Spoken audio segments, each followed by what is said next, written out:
Revenge films. My name is Kate. I'm a 24-year-old freelancer who does embroidery for a living, made to order. I was abandoned by my parents when I was still little, and I grew up in an orphanage. I had no decent educational background, so I think I never planned to become a typical office worker. I loved being free, so after graduating from school, I lived a happy life free from all kinds of restrictions. But something that would change my life completely happened. One day, one of the customers asked me to embroider his name onto his suit, so I gave it to him once I was finished. My customer looked happier than I expected. It's my first time looking at such a beautiful embroidery. His name was Ryan, and he was the same age as me. He was getting used to his job, so he wanted to embroider his name onto the suit from a famous brand he bought to reward himself. Ryan insisted that he wanted to return me the favor, but I just did my job and he already paid me, so I refused. But he pleaded. Can we at least go have a meal together? So I decided to go out for lunch with him. While we ate our meal, we had so much fun talking to each other as if this wasn't our first meeting. Ryan, who laughed a lot and had a fun personality, was very attractive to me. It seemed like Ryan felt the same, and he invited me out for meals often since then. After meeting up with him a couple of times, he suddenly said to me, "Will you be my girlfriend with marriage in mind?" I enjoyed my free life, so I never thought I wanted to get married. But hoping I would feel like I wanted to get married someday, I accepted his confession. Once we started dating, he planned all kinds of dates on the weekends to give me exciting experiences. I was so happy he was doing these things for me, and I was falling for him hard. 3 months after we started dating, on our way home from shopping together, Ryan suddenly asked, "Can you come meet my mom?" It's still been 3 months since we started dating, so I thought it was too early for me to go meet his mom, but he begged me to, and I couldn't say no. He told me that his parents got divorced when he was little, and that he's been living with his mom since then.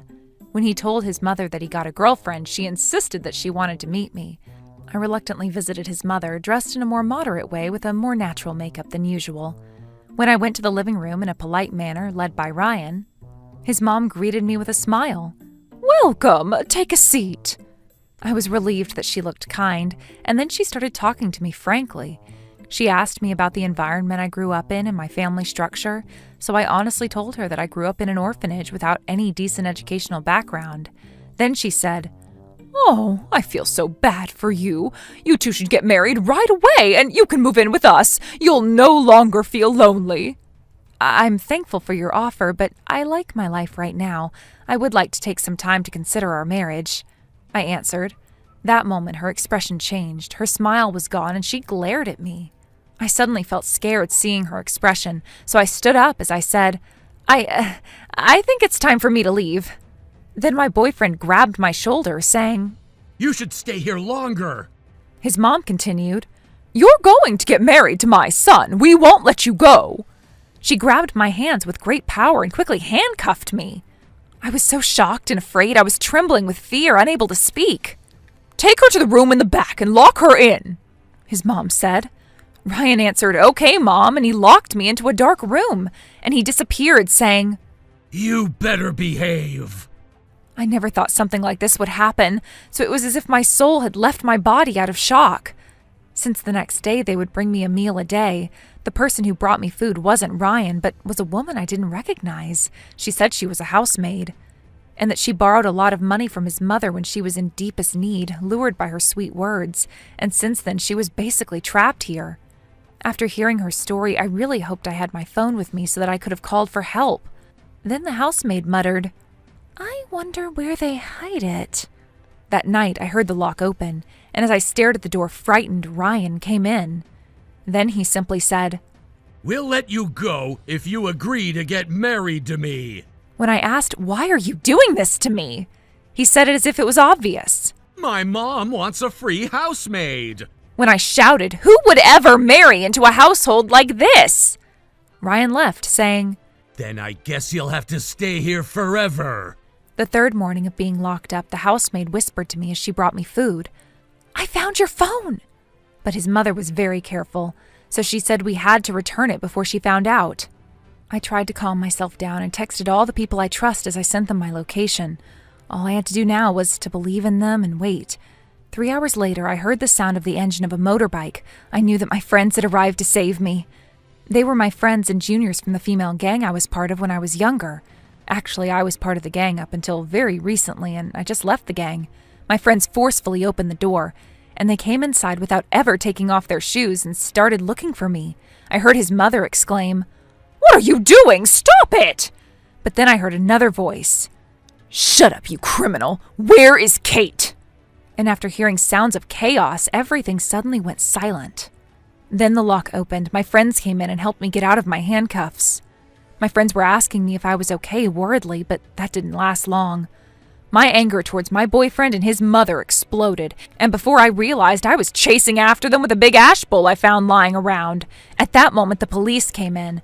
My friends had called the police they had grew close with in the past. My boyfriend and his mother got arrested for kidnapping, and they were thrown into jail.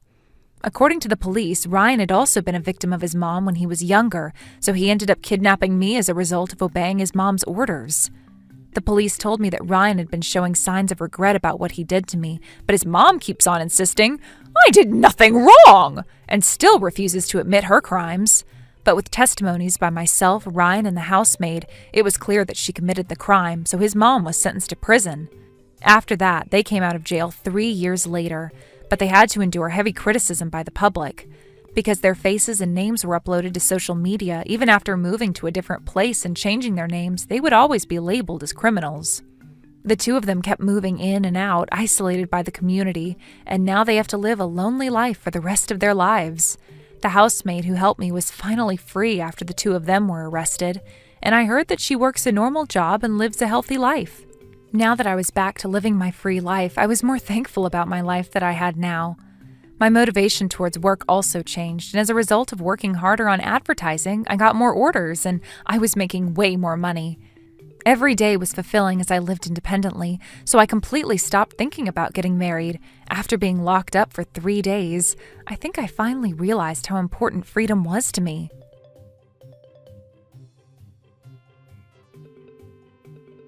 If someone ever fell in love with me for the person I am, I might start considering about marriage once again.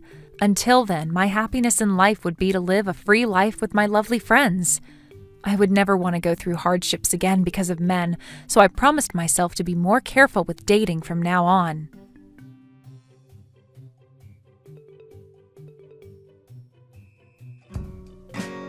How was today's video? If you enjoyed it, please subscribe, like, and leave a comment. Stay tuned for more.